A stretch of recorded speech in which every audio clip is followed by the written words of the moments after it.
What's going on, guys? Welcome back to Poolside Chat. My name is Todd, and I've got yet another amateur pool match to review with you. This is actually part of my very first live stream I did last month, where I was reviewing my two APA 8-ball Tricup matches, and they were so good. I wanted to make sure you guys could see them in their entirety, so I'm clipping this out of the live stream. Therefore, you kind of have to give me a little bit of grace period. Some of this might be kind of awkward discussion, or if I'm talking about comments or whatnot, it's because of that night. But again, the matches are fantastic. I know you guys are going to love them. So I wanted to break them out, give them their own video. And again, you guys are going to love it. So let's just jump right into it right now.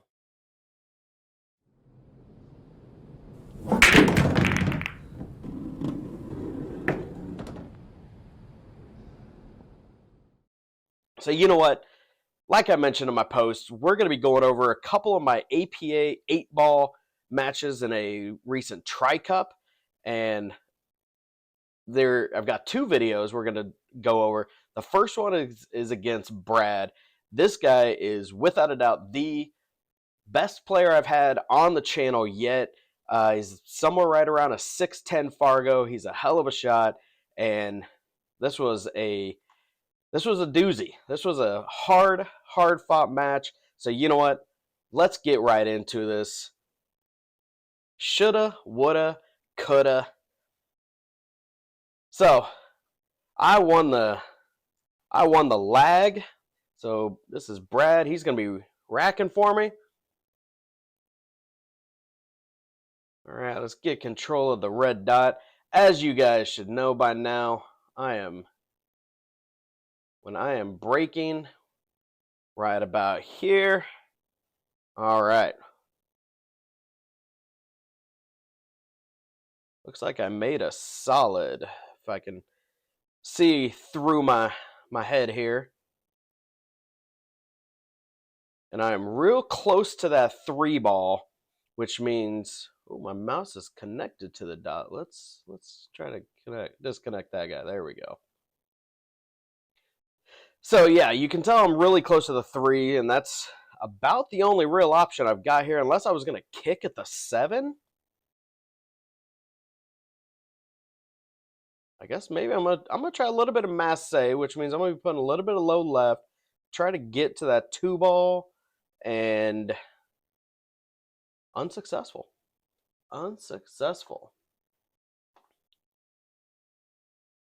So that brings Brad to the table, and he has got other than the 14's a little bit of work to get to. But yeah, I was just going to say, if he could just roll forward right here, get himself that 14 on this side, and he is going to be completely wide open. Oh, but he kind of rushed his shot a little bit.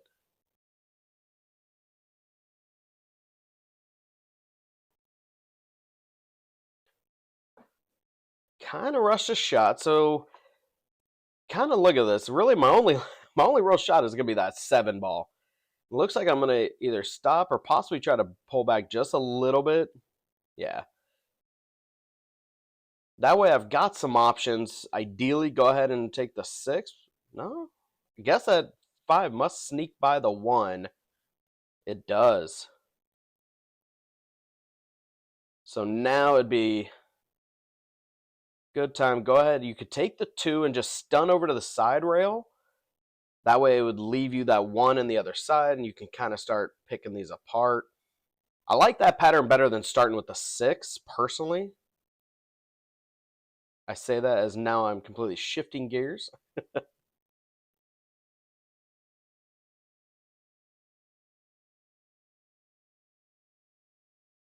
I must have enough gap off the 8-ball that the 3 is going to sneak up to that top left corner. Which if it does, then I'm pretty well good here. Just going to need to stun there. Now, here's a little tricky because I am real close. I didn't get straight enough where I gotta. Okay. Yeah, I'm looking at cutting that 1 in the side because if I try to take it to the corner, I think that's almost a guaranteed scratch. So I'm going to go ahead and shoot this 1 into the side, put a little bit of left spin on it, try to hold. And here's where we could get into a little bit of trouble. Typically, if you're going to go a little bit of top left, which actually looks like I might be going low left to try to avoid the other pocket. I was trying to avoid that scratch into that top left pocket, and unfortunately, hit it just a hair too hard because I was trying to leave that 8 ball here by the 10. Unfortunately, got a little bit too much roll, which now ball in hand is going to be a doozy.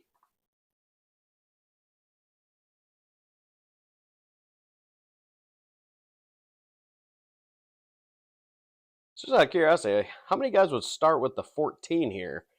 Because for me, that's kind of an insurance ball, but like I don't know if he really needed to break that one out. I guess get the 13 off the rail a little bit.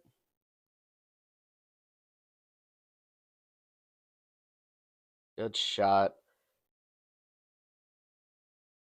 I would go ahead and I think that's the 13. I would do a stop shot on the 13 all the way up. So just in case if you happen to hit a point or do anything silly, at least it's going to leave that 8 ball hooked. You keep that 12 ball as your blocker.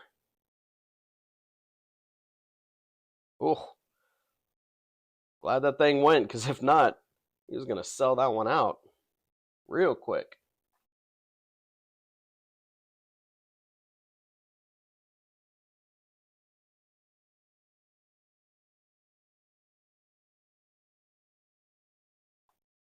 Oh, where's he going? All right.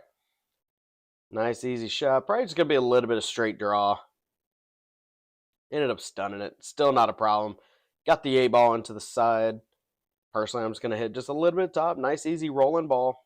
Nothing to need to worry about. And that is 1-0. 1 for Brad.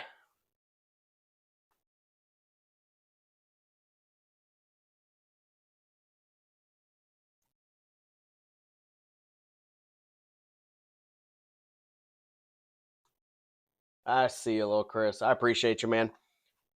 Need to get a little bit more active with the red dot. Ooh. So Brad scratched on the break with a pretty wide open rack. So let's kind of break this one down. Just because of that location of the 5 and the 6, I think I like stripes just a little more, because I think with the right angle, the 13 goes easier than the 5 would be into these lower or these left side corners. Which, if that's the case, I'm probably gonna take stripes, but I would definitely start with that 9 ball. Which, yeah, I'm aiming down, so I'm trying to either stop it or maybe even pop it back out. And then, yeah, right here, if I have the 13, that was the time to get it. It should bump that 14 over to the side rail, but I'm still hitting just straight low on this. Nice and controlled. Oh, the 14 went by. Well, never mind. There we go. That's even better, because now low, maybe just a little bit of left. This is more of a speed shot. That left just kept it from scratching. Not too shabby right there. Let's go ahead. We're just going to go straight draw. Just kind of stun it off the rail a little bit for comfort. I wanted a little bit more than that.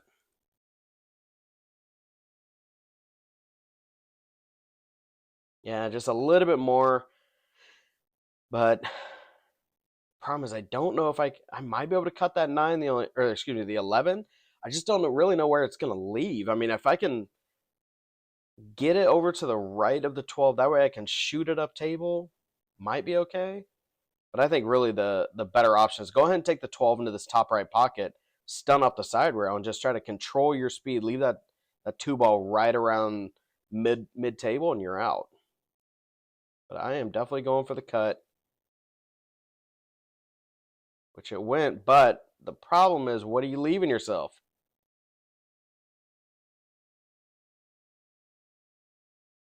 Because like that, I can obviously see the ball, but I can't cut it, so I have to go for a bank, which is definitely a lower percentage shot.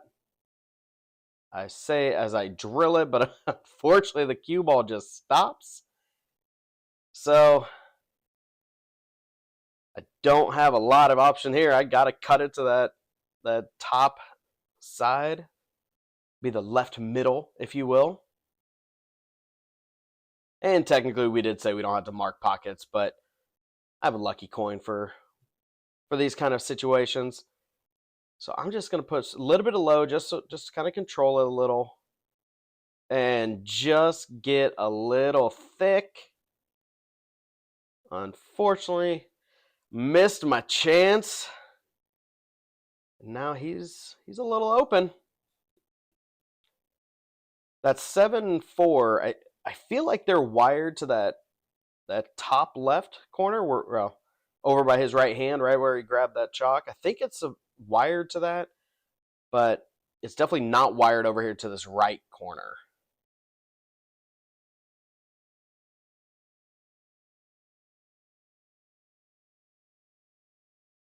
Yeah, and I think he knew that wasn't going to break out.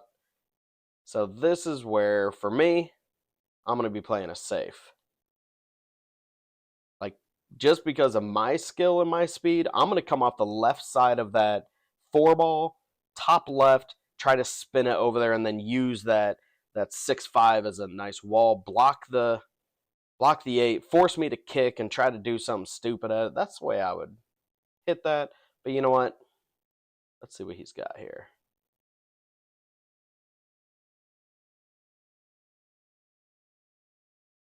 And when you have that kind of touch shot, I mean, that is beautiful. Now, if we're not playing APA, I'm jumping at that ball all day long. But it's APA, so you don't have the option.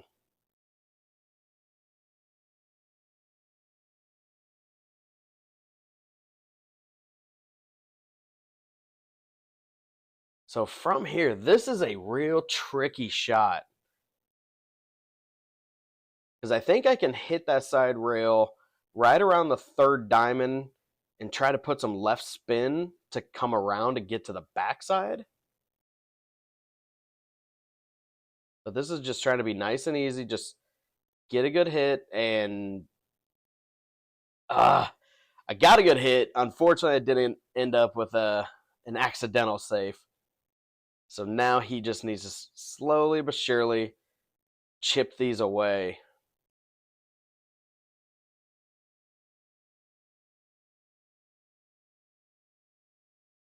So we're just gonna be just shooting a little bit of straight top, come off the rail, leave yourself a nice comfortable shot here. Now for me, I'm shooting that 5 before I go back for the 7-4. I think that, yeah, he put a little bit of left on it. So just so that way you can just hit a nice stun off the 7, get it to the left side of the 4, and beautiful.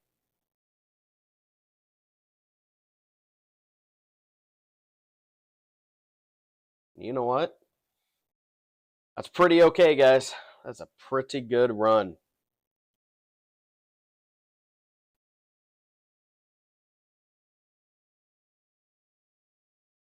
Yes, Chris, you can technically jump with your playing cue. But personally, because I use a carbon, I'm using a soft tip, and I don't care how hard you hit that thing, it ain't getting off the table even a millimeter. I couldn't jump over a penny using my playing cue. It ain't happening. I don't like too hard of a hit. I actually prefer a softer shot.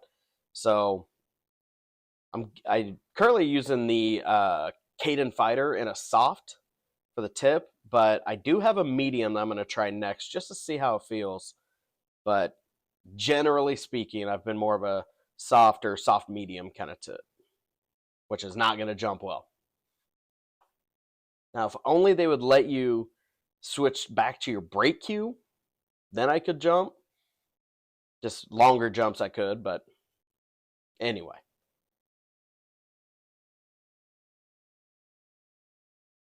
Yes, it is definitely hard to jump with a soft tip. Now, if you know how to do that, Chris, we might be talking because I'm down to learn. Oh, look at that. That was a good breakout right there. Great shot. Good shot, Brad. So from here, I don't think he can see enough of the 11 to make a nice easy combo. He's got a little bit of right hand cut on that 13, so this might be kind of a tricky run. So I think, yeah, he's gonna have to just go ahead and take your duck. You got to shoot the 9, but stun where you're not accidentally rolling forward. You know what? We're gonna go and take a timeout. This is James plays with them, and another 7. He's right around a 600 Fargo, but these two guys have been playing together for eons, and I'll tell you right now, you don't want to play them when they're in a Scotch doubles because they are nasty. So, yeah, he's basically told him he's just gotta just shoot it. You have no real choice. Go ahead and shoot the 9. Oh, I actually went real thin on the rail first, but unfortunate leave.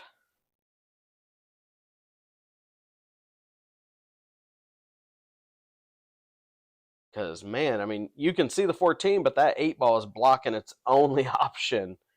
And I don't even know if you can, I don't think you can even carry him off that 6 ball. Like, you got to find some way to play it safe. And when I've got balls all around, I don't know what that's going to be. You know, I guess just try your best to leave that 14 near that side. Just play blocker ball, essentially. Yeah, that was a tough shot. Not a lot you could do with it.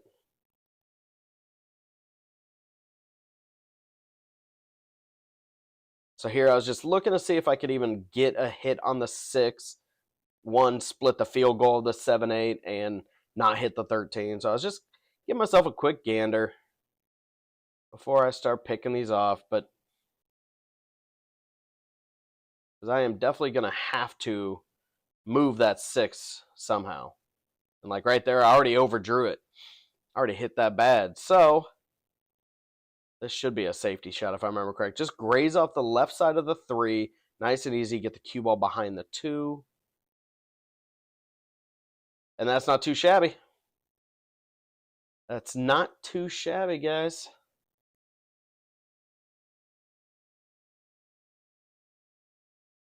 So I know most of my matches I record are 3 to 4 weeks old, and by the time I edit them, it's still 2 weeks or more before I commentate it. But this match was, I want to say, 2 weekends ago, and I just edited it recently, so I vaguely remember most of this match.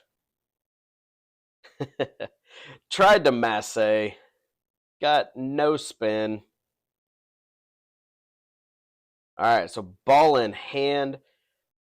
First things first, I'm going to have to use that 7 to move the 6, but the 1 only goes really one way, so we're going to go and clean up this side of the table first. Nice and easy. Probably want a little bit more angle, or a little bit more roll, excuse me. It's just so I can draw off the 7 and get a good movement on the 6 without really disturbing the 8. But you know what? I'm just going to swing all the way right around it. But you know what? It might have enough angle to go. Just going to have to be delicate. And it does. Off the point, I will take it. All right. So here we go. Sorry, Chris, I'm not using the dot like you told me. Man, I am failing. So top, just a little bit of left for a little bit of comfort. And same kind of thing. I'm probably going to hit about right there, just so the cue ball doesn't get silly into the side pockets. And the only thing you got to worry about is making the ball, because if you underroll it, that 8 ball goes all the way to the corner. If you way overroll it, I think I was a little anxious. I was excited I might actually get a rack here. Got a little overzealous with that last stroke. But all right. Just a little bit of top. Nice and comfortable shot. Don't get crazy with it. Just make the ball. And didn't scratch. I'm on the board. No skunk. I'll drink some water to that.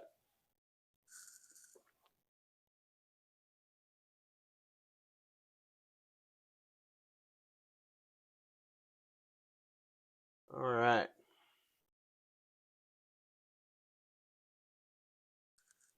All right, it's my break. Little bit of low left. Aim right at the second ball. Ooh, that thing clumped up right there in the middle, didn't it?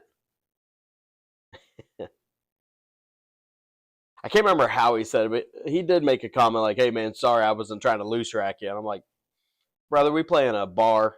I understand how these tables are treated. I don't think he would. I don't think he would do that to me."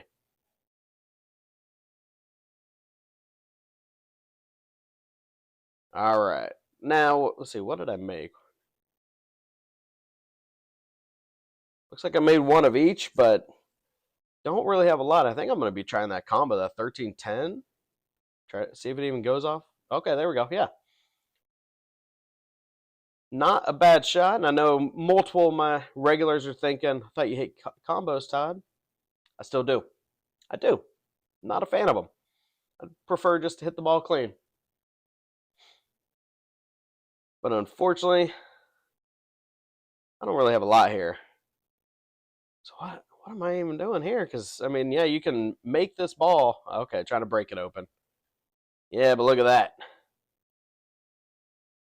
Got a lot of movement for not a lot of benefit.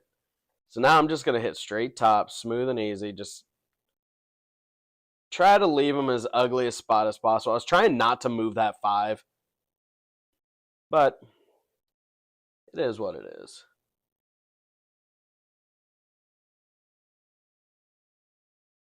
Is my video freezing out? Or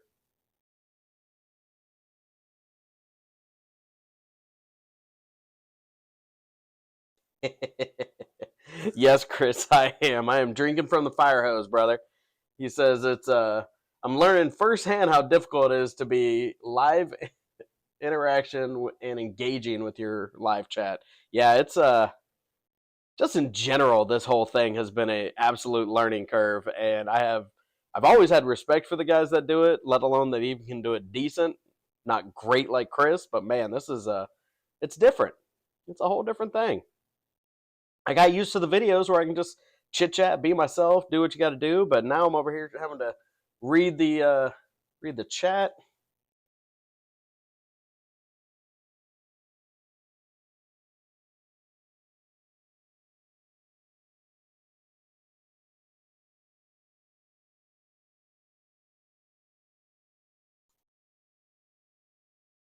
All right. So unfortunately, I kind of left him a decent look. If I remember correctly, I think he takes a timeout right here because he's worried about if he rolls that one ball in. Yeah. If he rolls the one ball, he's trying not to get behind the 8. But the real question is, do I need to draw to the side rail, or do I go ahead and try to rub? Go ahead and try to rub into the 8. Which, yeah, he's even telling me, yeah, you're going to hit that right side of the 8 from that viewing angle. Should leave him pretty fantastically. And look at that. Hit it just right. Perfect speed. There you go. 3-1, guys. You can see it on my face.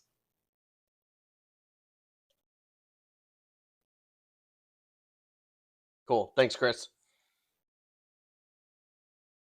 The restream viewer is frozen for some reason, even though the counter is showing that it's going. So, thought I would check.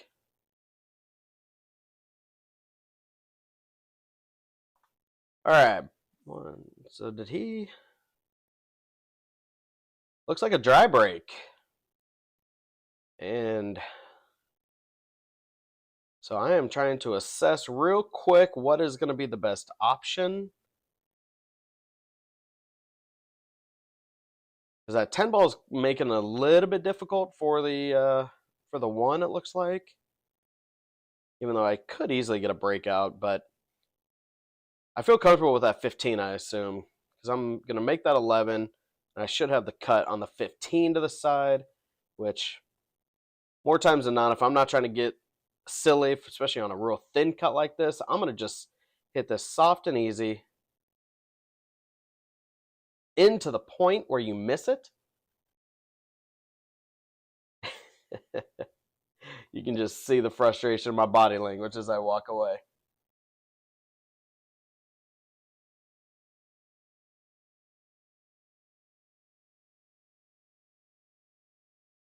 All right.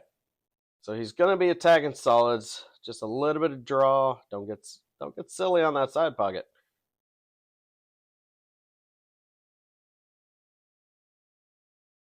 Now look, I think that 6 ball splits the uprights there. So I think that 6 has a home. But he's got to be real careful. Unless he's going to go ahead and stun this to this this other side so he can have a look at the 4.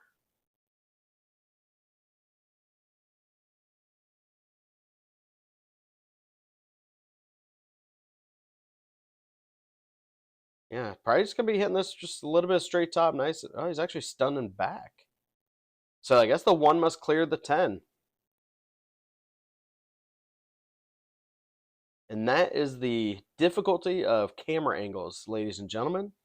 Oh, yeah, there's a couple just regular walk-ins, not pool players, just kind of casually coming over, grabbing a Wallabushka. So Brad said take a little TV timeout. Give the man his space to do what he's got to do. Man, this is not looking good yet, guys. So he's probably at this just top, a little bit of right spin to get back out. And again, if that 6 ball can split those uprights, he pulls that straight back. Yep, perfect. Now that other guy's buddy has to come get his house cue.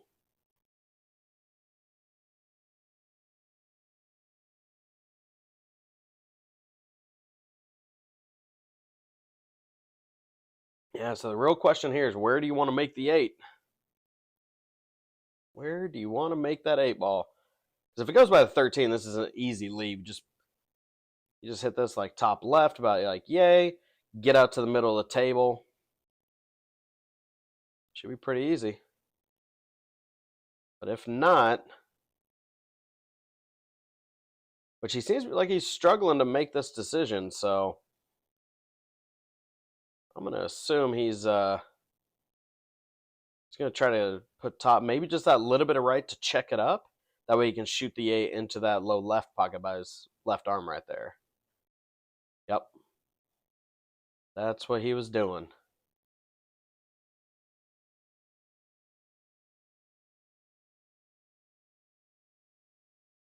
So it's nice, easy. Just draw straight to the side rail. And guys, he is on the hill super quick. 5 games down, 5 innings down. Goodness gracious. First live stream, and I'm just getting whooped over here. I think I might have chose the wrong video. You guys know I have no problem showing my wins and losses.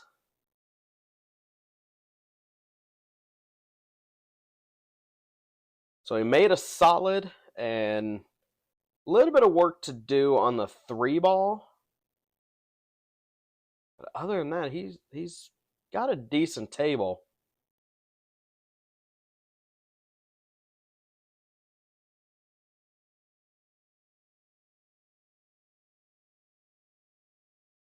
That was a good confident stroke right there.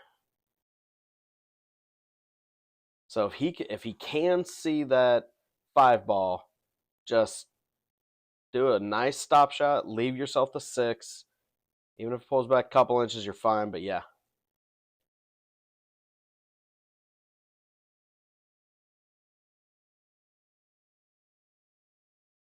Good shot. Let himself a good angle. So top on this one, you should have a natural leave to roll right behind that 3. This is a speed test right there. And I think he got a little too center. It didn't hook left like he was looking for. But man, that might have saved me. Might have saved me.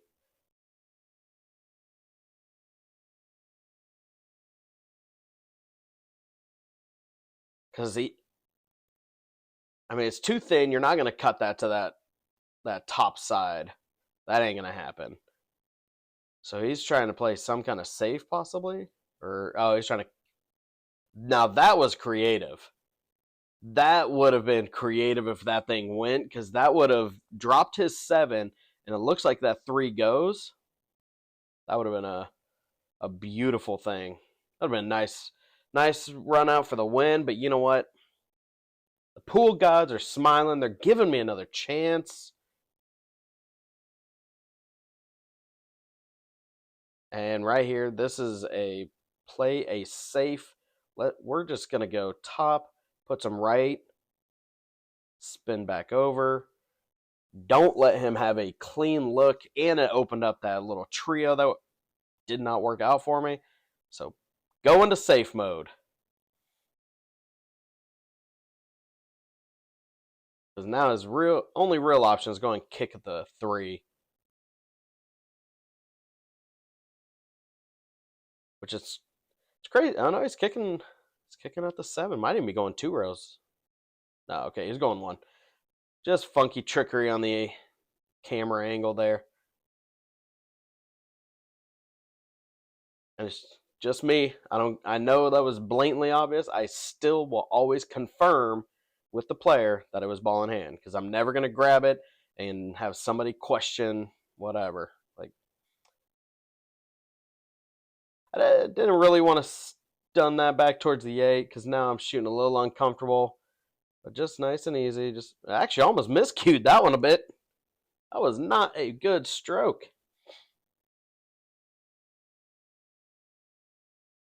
So let's see. I bet. Yeah, check your angles. Let's go ahead and take the 10. Because I think the 14 goes, and if you happen to overroll it, you've got the 11. I'm okay with this pattern here. There you go. Like I said, you still got the 11. So, top right. And that should open you up for all 3. No, actually, you end up running into the 9. Okay. Okay, so recalculating, not exactly what I was hoping for.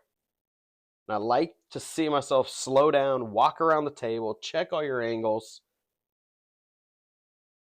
That's how you're supposed to do it. So basically, I'm just going to stop shot the 9, actually roll for it just a little. Whoo! Oh, wipe its feet on the way in. Goodness, you need to clean that up, Todd. All right. Straight, low.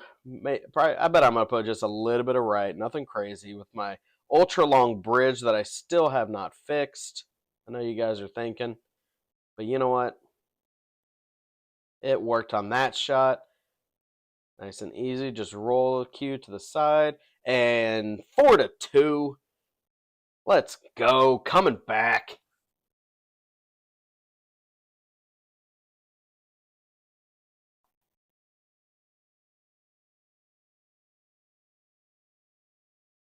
All right. Let's hope for a little better break than I've had in the past. What do you think?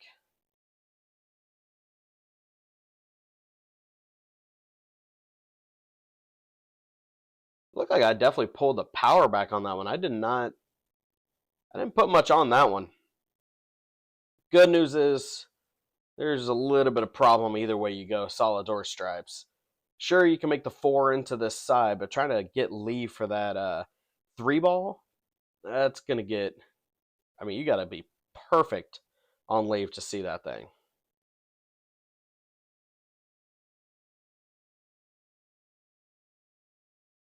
I don't know what he's commentating there, but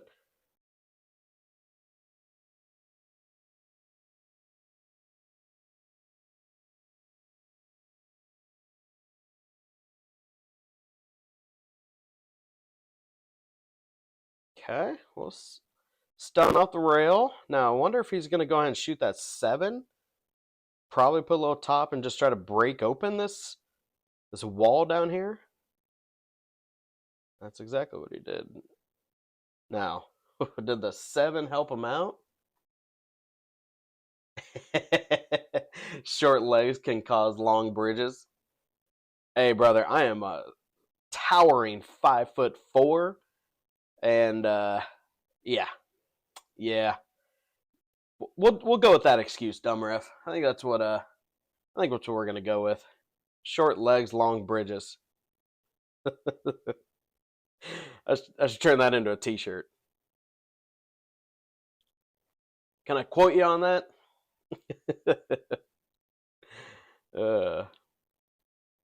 So Brad actually called a foul on himself there. Just out of curiosity, I kind of want to see that because it looked like it was pretty decent, but did he hit it first or did he hit it on the backside?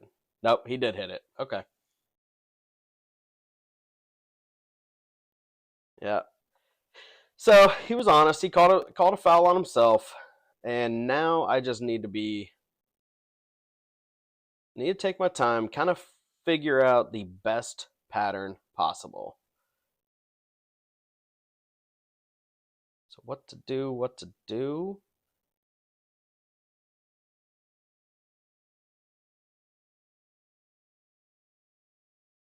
So when you struggle like that, my brain just basically told myself, let's clean up this side of the table. And then, because this shot right here, straight top English, should leave you back down over here. Oh no, I hit nice and soft. Oh man, that was gutsy. Yeah, I do not like that shot. That is way too thin, way too wild. You don't know where that cue ball is going to go. I do not recommend that. So I'm just double checking so I can put a good stroke on. I'm trying to see how hard I need to hit this 14. If I need to soft shot it to hold for the 10, or if I do overstroke it, do I even have the 12 is kind of what I was asking myself there. Because if I can just put a solid stroke like that, I'm going to. So same kind of thing. Top, just spin away for a little bit more comfort. And now this is your touch shot.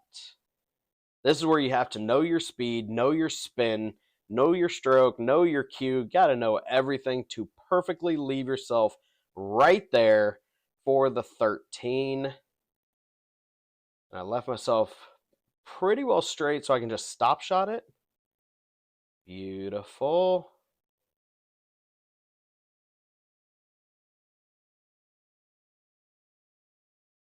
Yeah, he just wanted to see, asked if he can look at it, which of course.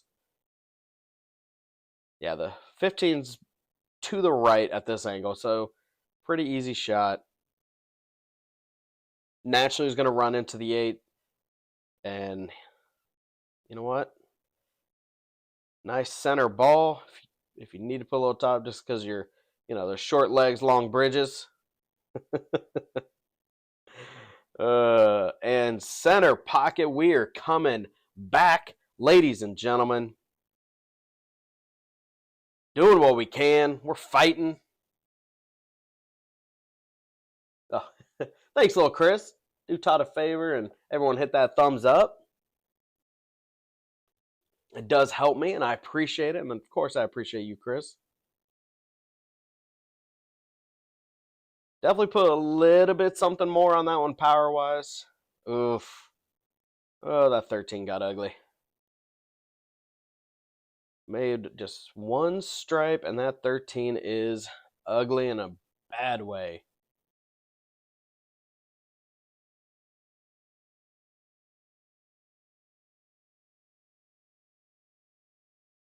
I don't know if I can see the 11. The problem is that could also be played to be a breakout for the 13, but you got to get your angle just right. So if that's the case, you got to start with the 12. But this is a tricky predicament to get started, especially with your opponent on the hill. You know what you do, guys. You know what you do here? Play a save. Get behind that 12, dang it. Uh,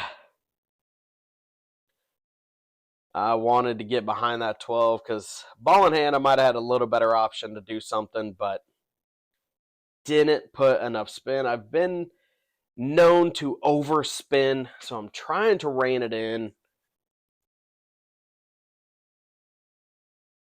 was a good shot. And did it make the 10? It did. So he got a little bit of a breakout. Didn't really rearrange the furniture too much. He's still got some work ahead of him here. Oh, look at that. See, I just split that gap perfectly.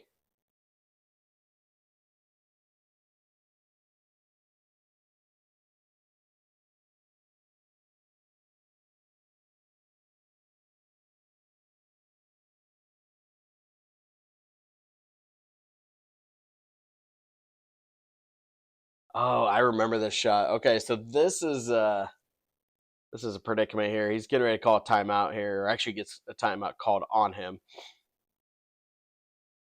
Because they're gonna discuss this one.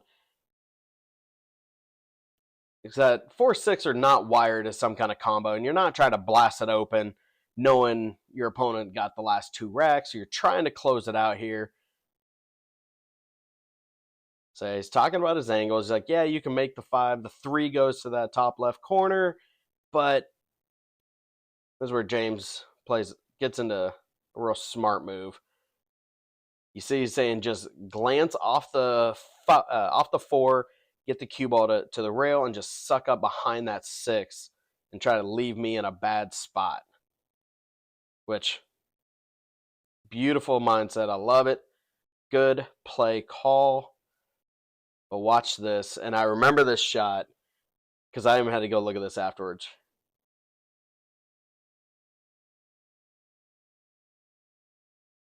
Yeah, you see his hand talking there.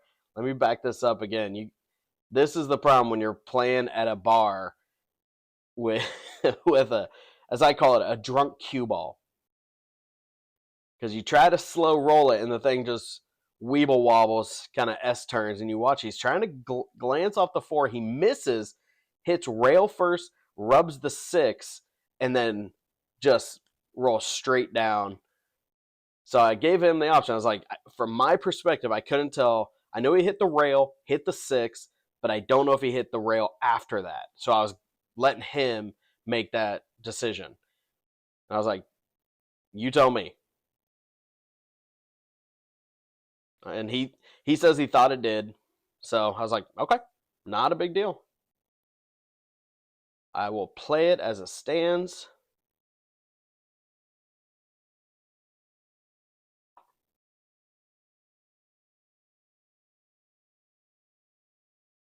We're still discussing it a little bit.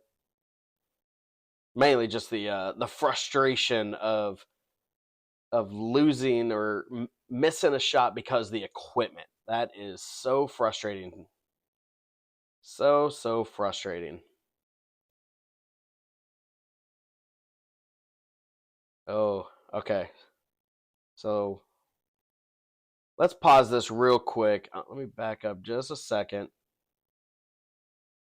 Get that cue ball to stop. Because I had to go look at this afterwards. I definitely played this completely wrong. The idea, what I should have done is a stop shot on the 13.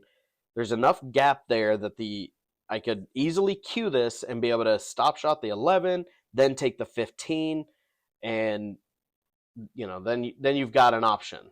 Unfortunately, I hit it with a little bit of a stun run through, so that way I can try to go for the 15, thinking I was going to be able to go 15, come back for the 14 up table, and from there, because if you do stop shot the 14, you've got the 11 in this low right pocket, gives you that 8 in the side. It's not a terrible pattern unless you hit it wrong. Which I love myself real straight on this too. That's another problem.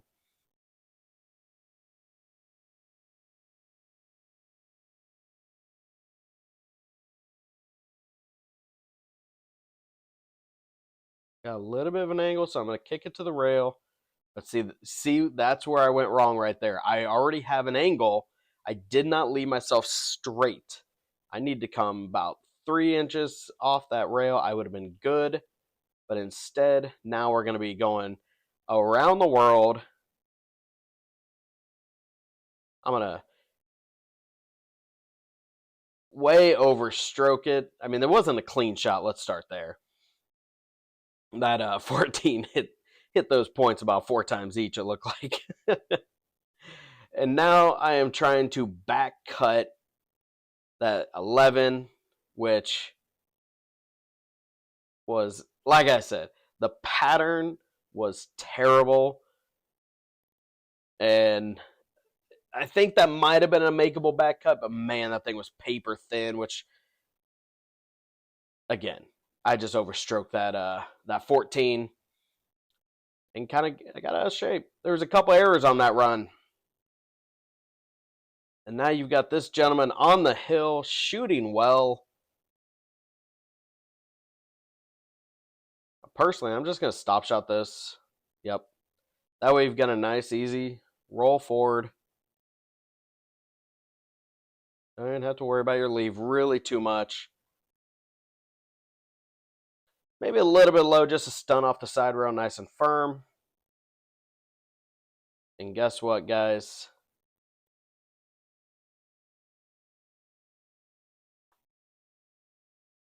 That is all she wrote.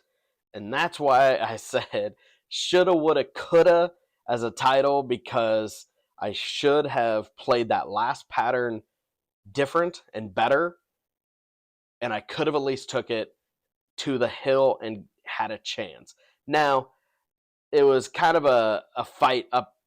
Again, this is Tricup, so it was a little bit of back and forth. I want to say we were tied at this point, but it would have been beneficial and took a little pressure off the last guys. Regardless, I lost 5-3 to a much better player, so I'm happy I got as far as I did. All right, sorry for cutting that off at kind of an awkward time, but I wanted to try to clip it at the right moment. But being the fact that was my live stream, I just kind of had a continuation talk, didn't really pause at a great point, and just jumped into the next match. So you're going to see that one here in a couple days because, again, great match. You're going to love it. But anyway, thank you as always. Appreciate you guys watching my videos and enjoying them. And don't forget to like, comment, subscribe, give me all that good stuff. And I'm going to be right back shortly. I'll see you then. Thanks.